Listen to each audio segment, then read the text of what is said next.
Good morning ചക്കരകളെ. എനിക്ക് നല്ല പനിയുണ്ട്, പക്ഷേങ്കിൽ ഇത്ര ഭാഗവും കപക്കെട്ട് പോലെ. എൻ്റെ ദൈവമേ, എന്ത് പ്രശ്നമുണ്ടല്ലോ ശരി. ഇനി എന്ത് മുടി വളർന്നില്ലെന്ന് പ്രശ്നമില്ല, എനിക്ക് ഡെയിലി കുളിക്കണം. തലനക്കാതെ പറ്റത്തില്ല ചക്കരകളെ. എൻ്റെ ദൈവമേ, ശ്വാസം മുട്ട് വരുന്നത്. രാവിലെ തന്നെ കുളിച്ച്, ചൂടുവെള്ളത്തിലാണ് കുളിച്ചത്. ഇവിടെ ചൂടുവെള്ളമൊക്കെ ഉണ്ടല്ലോ. കുളിച്ച് ചക്കരകളെ. എനിക്ക് മടുത്ത് ഞാൻ 2 ദിവസം തല്ലുന്ന മണക്കായിരുന്നിട്ട് എനിക്ക് വയ്യായിരുന്നു. ഇന്നൊരു പ്രധാനപ്പെട്ട കാര്യം പറയാനാണ് വന്നത്. ഇന്നലെ എൻ്റെ വീഡിയോ കണ്ടിട്ട് ഒരാൾ ബാംബു ബോയ്സ് കമൻറ്റ് ഇട്ടിരിക്കുകയാണ്, ഇതിപ്പോൾ വന്ന് ഒരു ഹിന്ദു ചാനലായി മാറിയാന്ന്. ഇനി മേലാൽ എൻ്റെ വീഡിയോയിൽ താഴെയാക്കാനൊന്നും പറയരുത്. ഞാനൊരു കാര്യം ചോദിക്കട്ടെ സഹോദര, നിങ്ങൾ റോഡിൽ, നിങ്ങൾ ഒരു പക്ഷേ ക്രിസ്ത്യനോ അല്ല മുസ്ലിമോ ആയിക്കോട്ടെ, നിങ്ങൾ റോഡിൽ കിടക്കുന്നു, റോഡിൽ ഒരു ആക്സിഡൻ്റ് ഉണ്ടായി രക്തത്തിൽ കുളിച്ച് കിടക്കാമെന്ന്, അതുവഴി വരുന്നത് ഒരു ഹിന്ദുവാണ്. അപ്പം നിങ്ങൾ രക്ഷപ്പെടുത്താൻ വേണ്ടി അദ്ദേഹം എടുക്കുമ്പോൾ നിങ്ങൾ എന്താ പറയാൻ പോണത്?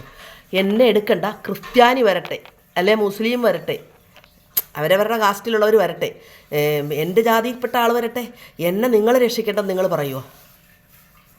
നിങ്ങൾക്ക് രക്തത്തിൻ്റെ ഒരു ആവശ്യം വന്ന്, നിങ്ങൾക്ക് നിങ്ങളുടെ ഗ്രൂപ്പ് രക്തം പിന്നെ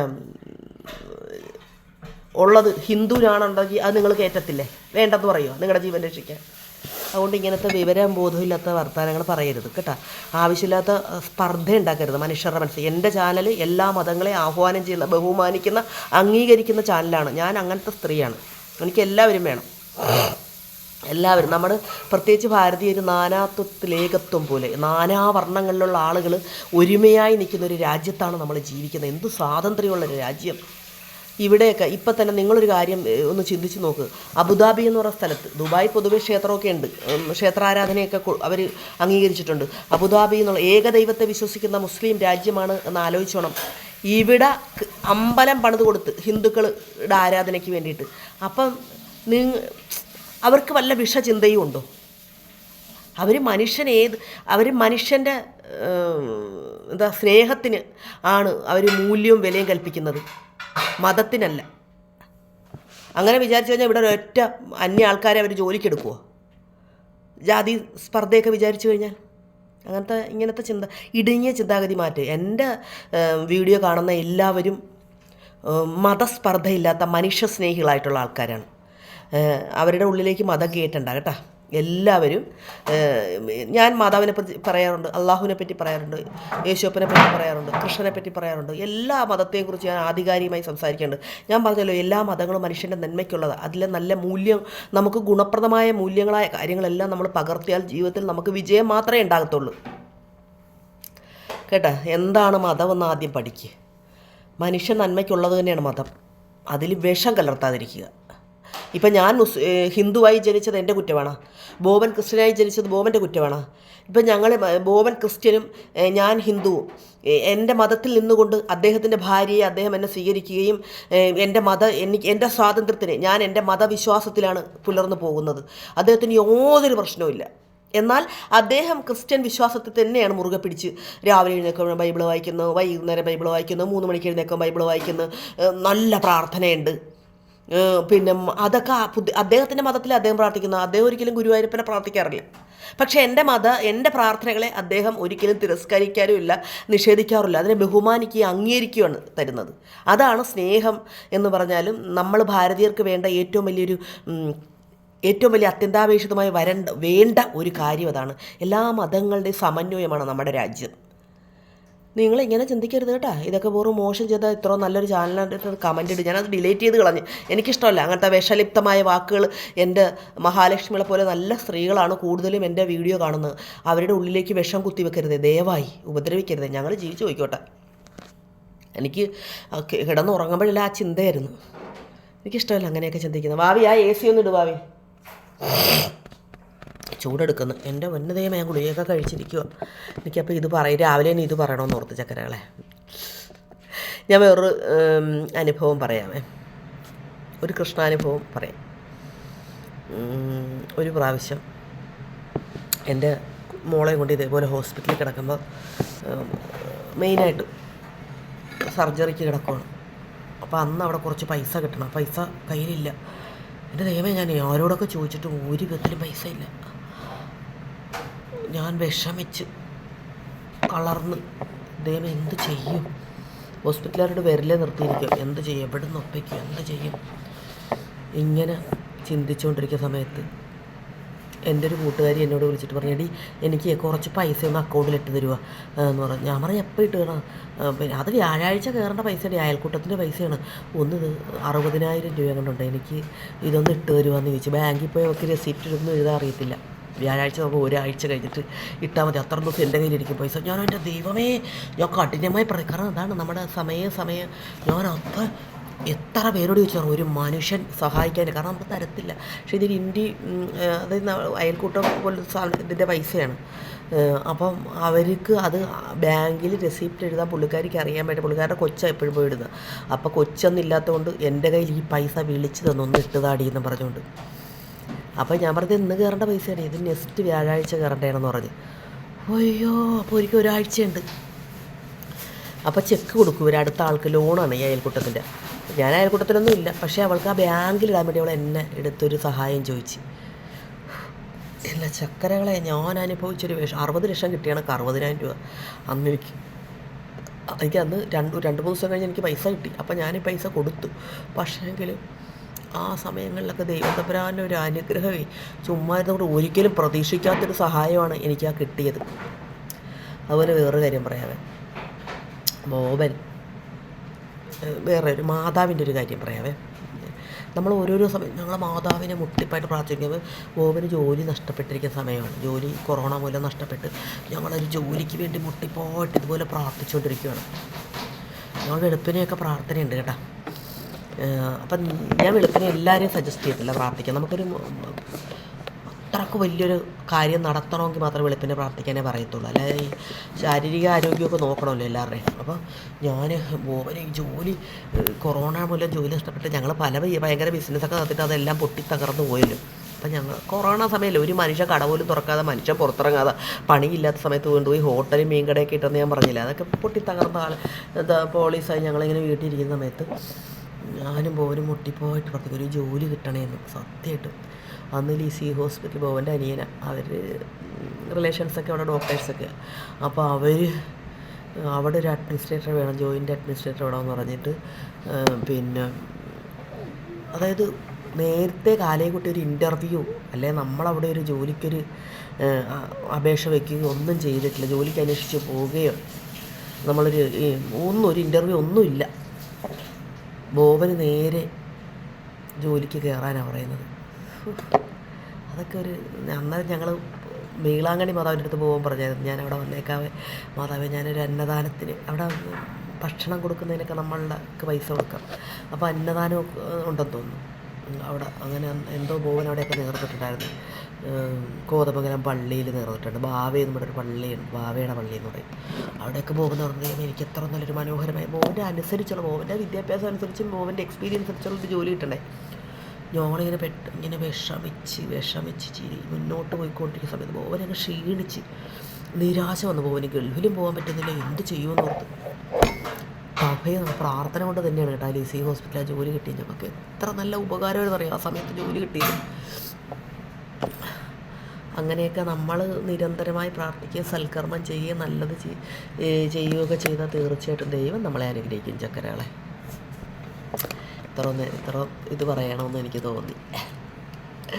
എൻ്റെ ചക്കരകളെ പനി വന്നിട്ട് മൂക്കിൽ നിന്നാണ് കിലിക്കിലാന്ന് വന്നുകൊണ്ടിരിക്കുന്നത്. എൻ്റെ ഇപ്പോഴും ഒഴിഞ്ഞിട്ടൊന്നുമില്ല. ഞാൻ എൻ്റെ ഒരു മനോധൈര്യത്തിൽ കുളിച്ചിട്ടിരിക്കുവാണ്. ഈ പട്ടിപ്പനീനെ എനിക്ക് വേണ്ട. എനിക്ക് നല്ല എനർജിയായിട്ട് ചിരിക്കുന്നതാണ് ചക്കര. മൂഡ് ഓഫായിട്ടിരിക്കുന്നത് എനിക്ക് ഇഷ്ടമില്ല. ഭഗവത്ഗീതയൊക്കെ എടുത്ത് നോക്കി ഞാൻ പറയാഞ്ഞിട്ട് എന്നും നിങ്ങളോട് വചനം പറഞ്ഞു പോകുന്ന ഇവള് ഇപ്പോഴും ഇനി മതത്തിൻ്റെ ആളാണെന്നൊന്നും പറയാൻ എനിക്കതിഷ്ടമില്ല. എല്ലാ മതങ്ങളും ഞാൻ ബഹുമാനിക്കും, ഇഷ്ടപ്പെടുക. നിങ്ങളെല്ലാവരെയും, നിങ്ങളുടെ ജാതി മതവും നോക്കിയല്ല നിങ്ങളെയൊക്കെ സ്നേഹിക്കുന്നത്. ഏത് രാത്രിയും ഓരോ കമൻറ്റൊക്കെ ഇട്ടാൽ ഞാൻ ഒരിക്കലും കമൻറ്റ് കണ്ടിട്ട് കാണാത്ത ഭാവത്തിൽ പോകത്തില്ല. അതല്ലെങ്കിൽ എനിക്ക് വിടുന്ന മെസ്സേജുകൾ ഒരു വിഷമത്തിലായിരിക്കും ഓരോരുത്തർ മെസ്സേജ് വിടുന്നത്. അപ്പോൾ നമുക്ക് പറ്റുന്നതാണ് ഒരു സൊല്യൂഷൻ പറഞ്ഞു കൊടുക്കും. ചിലരുടെ വിഷമം കേൾക്കുമ്പോൾ എനിക്കൊന്നും പറയാനില്ലാത്തതുകൊണ്ടാണ് ഞാൻ മറുപടി ഇടത്തില്ല. കാരണം ഞാനത് കേൾക്കും. ദൈവത്തോട് പ്രാർത്ഥിക്കും, ദൈവം എന്തെങ്കിലും സൊല്യൂഷൻ അവർക്ക് ചെയ്തു കൊടുക്കും. കാരണം നമുക്ക് പോലും പരിഹരിക്കാൻ പറ്റാത്ത ഒരുപാട് പ്രശ്നങ്ങൾ ചിലർ പറയുന്നുണ്ട്. ആ, ഇന്നലെ ഒരു കൊച്ച് ഒരു മെസ്സേജ് ഇട്ടിരിക്കുന്നു. ഭർത്താവ് നല്ല ഗവൺമെൻറ് ഉദ്യോഗസ്ഥന്, റെയിൽവേയിലെ ഉദ്യോഗസ്ഥന്, ഭാര്യയും ഭർത്താവും 2 പിള്ളേരുമായിട്ട് ജീവിച്ചുകൊണ്ടിരിക്കുക. നല്ല അടിപൊളി ജീവിതം, നല്ല വീട്, കാറ്, ജീവിത സൗകര്യങ്ങളെല്ലാം, ഉയർന്ന ഉദ്യോഗസ്ഥനാണ് ഭർത്താവ് റെയിൽവേയിൽ. പുള്ളിക്കാരിയും ജോലിയുള്ളത്, ഗവൺമെൻറ് ജോലിയുള്ളതാണ്. അപ്പോൾ ഭർത്താവിന് ഭയങ്കര കടം. അപ്പം ഇവർ വീടൊക്കെ വെച്ചിരിക്കുന്നത് സ്ഥലം ഓഹരിയൊക്കെ മേടിച്ച്, ഭാര്യ വീട്ടിൽ നല്ല സ്വത്തുണ്ടായിരുന്നു, അതൊക്കെ സ്ഥലം വിറ്റിട്ടാണ് ഇവർ വീട് വെച്ചിരിക്കുന്നതും എല്ലാം. അപ്പം ഭർത്താവിന് ഭയങ്കര കടം വന്ന്, എന്തുകൊണ്ട് ഈ കടം വന്നു? ഇവർ വിദ്യാഭ്യാസ ലോൺ എടുത്തിട്ടില്ല, പിള്ളേർക്ക് വീടൊക്കെ ലോൺ എടുത്തിട്ടില്ല, ഒരു ലോൺ, പേഴ്സണൽ ലോൺ പോലും ഇവർക്ക് ആവശ്യമില്ല. അതിനുള്ള സാമ്പത്തിക ഭദ്രതയുള്ള വീട്ടിൽ ഭർത്താവിനിങ്ങനെ കടം വന്നു. അങ്ങനെ അന്വേഷിച്ച് തിരക്കി പിടിച്ച് ബാങ്ക് അക്കൗണ്ട് പോകും. പുള്ളിക്കാരി ഭയങ്കര, ഭാര്യ നല്ല ബ്രില്യൻ്റായ പുള്ളിക്കാരിയാണ്. പുള്ളിക്കാരി എന്തെന്ന് പറയുക, സബ് രജിസ്ട്രാറാണ് പുള്ളിക്കാരി. LLB വരെയൊക്കെ പഠിച്ചതാണ്, അഡ്വക്കറ്റൊക്കെ ആയിരുന്നു പുള്ളിക്കാരി ഇതേക്കുറിച്ച് അന്വേഷിച്ച് എന്താണ് പുള്ളിക്കാരന് എവിടെ നിന്നാണ് ഈ കടം വന്നത്, ബാങ്ക് ട്രാൻസാക്ഷൻ എല്ലാം ചെക്ക് ചെയ്തപ്പോൾ ഉണ്ടത് ഒരു സ്ത്രീയുടെ അക്കൗണ്ടിലേക്ക് പൈസ വരിക്കുന്നത്. ആ സ്ത്രീയുടെ അക്കൗണ്ടിലേക്ക് അവർക്കൊരു പോലീസ് ഓഫീസർ ഉണ്ടായിരുന്നു. അങ്ങനെ പോലീസ് ഓഫീസറെ വെച്ചിട്ട് പുള്ളിക്കാരി ആ അവരുടെ വീട്ടിൽ തിരക്കി ചെന്നു, ഈ അഡ്രസ്സ് വെച്ച് തിരക്കി ചെന്നപ്പോൾ പുള്ളിക്കാരൻ അവരുടെ ഭർത്താവായിട്ട് അഭിനയിച്ച് ജീവിക്കുക. അവരുടെ ഭർത്താവ് മരിച്ചു പോയതാണ്. എന്തൊരു ചതി! ആ സ്ത്രീയുടെ ഒരു അവസ്ഥയെന്നല്ല, ഭർത്താവായിട്ട് ജീവിക്കണം. അവിടെ വീട് വെച്ച് കൊടുത്തിട്ടുണ്ട്, കാറ് മേടിച്ച് കൊടുത്തിട്ടുണ്ട്, അവിടുത്തെ പിള്ളേരെ പഠിപ്പിക്കുന്നുണ്ട്. ഭർത്താവ് മരിച്ചുപോയി, 2 പെൺകുട്ടികളുള്ള ആളാണ്. പിന്നെ അവിടെ കൊണ്ടുപോകും. അപ്പോൾ ആ സ്ത്രീയോട്, അപ്പോൾ പുള്ളിക്കാരൻ എപ്പോഴും പ്രൊഫൈലിലൊക്കെ ഭാര്യയുടെ ഫോട്ടോ ഇടാൻ പറഞ്ഞാൽ ഇടത്തില്ല. വേണ്ട എനിക്കങ്ങനെ ഇഷ്ടമില്ല, ഞാൻ പെൺകോത്തനല്ലെന്ന് പറയും. പുള്ളിക്കാരൻ അവിടെ പറയുന്ന ഭാര്യ മരിച്ചു പോയെന്നാണ്. എന്നിട്ട് അവരുടെ കൂടെ ജീവിക്കുവാണ്, മനസ്സിലായ? എന്നിട്ട് ഈ ജോലി സ്ഥലത്ത് നമ്മുടെ ഈ പെണ്ണ് ഓർത്തിരിക്കുന്നത് പുള്ളിക്കാരൻ ജോലി സ്ഥലത്ത് തിരക്കായതുകൊണ്ടാണ് വീട്ടിൽ വരാത്തത്. അതേസമയം അല്ല, പുള്ളിക്കാരൻ അവിടെയാണ്. എൻ്റെ ദൈവമേ, ജില്ലകൾ വേറെ വേറെയാണ് കേട്ടോ. ഈ സ്ത്രീയുടെ എന്ത് ചെയ്യണം സെങ്കുമ്മ എന്നാണ് ചോദിക്കുന്നത്. ഞാനെന്ത് പറയാനാണ്? ഡൈവേഴ്സ് എന്ന് തന്നെ പറഞ്ഞു. അങ്ങനെ ഡൈവേഴ്സ് ചെയ്ത് ദൂരെ കളയാൻ പറഞ്ഞു കൊടുത്തു. അല്ലാതെ ഞാനെന്ത് പറയാനാണ്? കൊടും ചതിയല്ലേ കൂടെ ഇരുന്നിട്ട് ചെയ്തത്. ഞാനാണേ അവരെന്ത് ചെയ്യുമെന്ന് പറഞ്ഞാൽ ഒന്നും പറയത്തില്ല. വീട്ടിൽ കൊണ്ടുവന്നിട്ട്, അതായത് നമ്മളെ വെച്ചുകൊണ്ട് വേറൊരു ഭാര്യയ്ക്ക് പണവും സമ്പത്തും, വേറൊരു പെണ്ണിന് പണവും സമ്പത്തും, നമ്മുടെ കുഞ്ഞുങ്ങൾ പോലുമല്ല, വേറൊരു സ്ത്രീക്ക് വീടും വെച്ച് കൊടുത്ത് കാറും മേടിച്ചു കൊടുത്ത് എല്ലാ കാര്യങ്ങളും നിന്ന് ഭർത്താവായിട്ട് നിന്ന് ചെയ്യുന്നു. അവിടെ പിന്നെ ആ സ്ത്രീയുടെ പറയാതെ ഇവർ പോകുന്നതെന്ന് പറഞ്ഞു. എന്നിട്ട് അവർ ഒരു പാവ സ്ത്രീയാണ്, അവരിതൊന്നും അറിയുന്നില്ല. വേറൊരാളുടെ ഭർത്താവിനാണ് അവർ വെച്ചുകൊണ്ടിരിക്കുന്നത്, അവർക്കറിയത്തില്ല. അവർ പൊട്ടിത്തകർന്ന് അവരെ പറ്റി അന്വേഷിച്ച അവിടെ. പക്ഷെ അവർ നല്ല സ്ത്രീയാണെന്ന് പറഞ്ഞു, 2ാമത് സെക്കൻഡ് മാരേജ് ചെയ്തതാണെന്നൊക്കെയാണ് ആ നാട്ടുകാർ പറയുന്നത്. ഒന്ന് ആലോചിച്ച് നോക്കിക്കേ. ഇവർ ഭയങ്കര കരച്ചിലാണ്. ഈ വീഡിയോയിൽ എൻ്റെ അടുത്ത് വന്ന് വാട്സപ്പിൽ അവരുണ്ട്. ദൈവമേ, ഞാൻ അവർക്ക് പറഞ്ഞു കൊടുത്ത മറുപടി, അവനെ വിളിച്ച് ഞാനാണെങ്കിൽ അവനെ വീട്ടിൽ കൊണ്ടുവന്നിട്ട് ഒന്നാം തരമായിട്ട് മുറി കയറ്റിയിട്ട് ആരെങ്കിലും 2 ആണുങ്ങളെയും വെച്ച് അടിച്ച് ഇഞ്ചപ്പരുവത്തിലാക്കും. ദൈവത്തിനാണ് സത്യം. എന്നിട്ട് അവനെ ഡൈവേഴ്സ് ചെയ്യത്തുള്ളൂ. ഭയങ്കരമായിട്ട് അത് കേട്ടിട്ട് നെഞ്ചിനകത്തുണ്ടല്ലോ ഒരു കിടുങ്ങൽ വന്നു പോയി. എൻ്റെ ദൈവമേ, അതുകൊണ്ട് നിങ്ങളെല്ലാം ഞാനിപ്പോൾ ഒരു കാര്യം പറയാം. ഭർത്താവിൻ്റെ ഫോണിലെ പ്രൊഫൈലിൽ നിങ്ങൾ തീർച്ചയായിട്ടും നമ്മുടെ ഫാമിലി ഫോട്ടോ ഇട്ടണം. ഇനി ആരെങ്കിലും എതിർത്താലും എനിക്കൊരു വിഷയമില്ല. നമ്മൾ ഭാര്യയും ഭർത്താവും മക്കളുമായിട്ടുള്ള ഫോട്ടോ ഇട്ടോണം, മറക്കരുത്. ഭർത്താവിൻ്റെ ഫോണെടുത്ത് സ്റ്റാറ്റസിൽ എപ്പോഴും നമ്മൾ ഒരുമിച്ചുള്ള വീഡിയോകൾ ഇട്ട് കൊടുത്തോണം. ഞാനങ്ങനെ ബോവൻ്റെയൊക്കെ ചെയ്ത് വെച്ചിരിക്കുന്നത്. അങ്ങനെ ചെയ്തു പോകണം കേട്ടോ. ഇല്ലെങ്കിൽ നമുക്കറിയാൻ പറ്റത്തില്ല. നമുക്ക് ആരെയും വിശ്വസിക്കാത്തൊരു കാലത്തൂടെ നമ്മൾ പോകണം. ആണുങ്ങൾക്ക് കേൾക്കുമ്പോൾ ദേഷ്യം വന്നാൽ എനിക്കൊരു ചുക്കുമില്ല. ഞങ്ങളെ വഞ്ചിക്കാതിരിക്കാനുള്ള പരിപാടിയൊക്കെ ഞങ്ങൾ നോക്കും. അങ്ങനെ ചെയ്യില്ല കേട്ടോ. ഞാനിതുപോലെ തിളച്ചോളത്തേക്കണ പൂച്ചയാണ്. അത് വേറൊരു കഥയാണെന്ന് മാത്രമേ ഉള്ളൂ. പക്ഷേ ഇത് ഇച്ചിരി കഠിനമായിപ്പോയി എൻ്റെ ചക്കരകളെ. എൻ്റെ ദൈവമേ, അവരുടെ കാര്യം അവരെ ആശ്വസിപ്പിക്കാൻ എനിക്ക് വാക്കുകളില്ല. ഞാനിപ്പോൾ പണി നോക്കാൻ നിൽക്കൊരു ജോലിയുണ്ട്, ഒരു നല്ല ഉയർന്ന ഉദ്യോഗസ്ഥനല്ല, സുന്ദരി, എല്ലാ സൗകര്യമുള്ള ആളാണെന്ന് ആലോചിച്ചോണം. എന്നിട്ടാണ് ഈ പണി കൊടുത്തത് എന്ന് ആലോചിച്ച് നോക്കിയേ. മക്കളൊക്കെ നല്ല നിലയിൽ ഡോക്ടറിനൊക്കെ പഠിക്കുന്ന പിള്ളേർ, ആലോചിച്ച് നോക്കിയേ. അവരുടെ മുഖത്തൊക്കെ തേച്ചിട്ട് പോയില്ലേ. അവരുടെ പപ്പയെന്ന് പറയാൻ അവർക്ക് ഭയങ്കര ഇഷ്ടമായിരുന്നു. ഒരു ടൂറിന് വിളിച്ചാൽ പോകത്തില്ല, ഒരു സിനിമയ്ക്ക് വിളിച്ചാൽ പോകത്തില്ല, ഒന്നിനും സമയമില്ല പുള്ളിക്കാരൻ ഇതിനകത്ത് പെട്ട് കിടക്കുവാണ്. എന്തിനാ അങ്ങനെ വെന്തുരുകി ജീവിക്കുന്ന രണ്ട് ആളുകൾ, രണ്ട് ഭാര്യമാരുണ്ട്, രണ്ട് സ്ഥലത്ത് ഇങ്ങനെ ഒളിവിലൊക്കെ അവർക്ക് സത്യം പറഞ്ഞ ജീവിതം ഒന്ന് ആസ്വദിക്കാൻ പറ്റുക? ഒരു സമാധാനം ഉണ്ടാവുമോ ജീവിതത്തിൽ? ഒന്ന് ചിന്തിച്ച് നോക്കിയാൽ നിങ്ങളെ മറുപടി നിങ്ങളിതിനകത്ത് നല്ല ഒന്നാം തരമായിട്ട് കാച്ചി ഇട്ടു കേട്ടാ, ഒന്നാം തരമായിട്ട്. പുള്ളിക്കാരി ഇത് കാണും. ആ പരമദുഷ്ടന് ആരെങ്കിലും സെൻഡ് ചെയ്ത് കൊടുക്കാതിരിക്കത്തില്ല ഇത് കേട്ടാ. അതുകൊണ്ട് നിങ്ങളെല്ലാവരും മറുപടി ഇട്ടോയേ. അവർ നല്ല ഉയർന്ന കുടുംബത്തിലുള്ള അവരിപ്പോൾ കേസൊക്കെ കൊടുക്കണം, എല്ലാ വിധത്തിലും ബന്ധോസാക്കി വീട്ടിൽ എന്തായാലും പുള്ളിക്കാരിയുടെ പേരിൽ, അതുകൊണ്ട് രക്ഷപ്പെട്ടു. ഇനി വേണ്ട കാര്യങ്ങൾ നല്ല കമൻറ്റ്, നല്ല ഒന്നാം തരം കമൻറ്റ് ഇട്ട് കൊല്ല് കേട്ടോ. ചക്കരകളെ രാവിലെ ഇത് പറഞ്ഞതിന് ക്ഷമിക്കണം, പക്ഷെ മറക്കണ്ട, നമ്മുടെ ഭർത്താവിൻ്റെ പ്രൊഫൈലിൽ നമ്മുടെ ഭാര്യയായ നമ്മുടെ മക്കളുടെ ഫോട്ടോ ഇടാൻ മറക്കണ്ട. എല്ലാ സ്ത്രീകളും സ്റ്റാറ്റസിൽ എപ്പോഴും നമ്മുടെ കുടുംബത്തിൻ്റെ ഫോട്ടോയും നമ്മുടെ കുടുംബത്തിലൊക്കെ സംഭവങ്ങളൊക്കെ ഒരു ഫോട്ടോ എങ്കിലും ഇടാൻ മറക്കണ്ട. കാരണം ഈ നമ്പർ ഇത് അങ്ങനെയെങ്കിലും മറ്റ് സ്ത്രീകൾ ആകർഷിക്കപ്പെടാതിരിക്കട്ടെ, ഇതിൽ വീഴാതിരിക്കട്ടെ. ഓക്കെ, ലിപ്പും സംസാരം കൂടെ ശരിയാകുന്നില്ലെന്ന് എനിക്ക് തോന്നി. എനിക്ക് ഈ ഫോൺ ഇങ്ങനെ തെറ്റിപ്പോയി, താളം തെറ്റിയ ഫോണും. ഓക്കെ.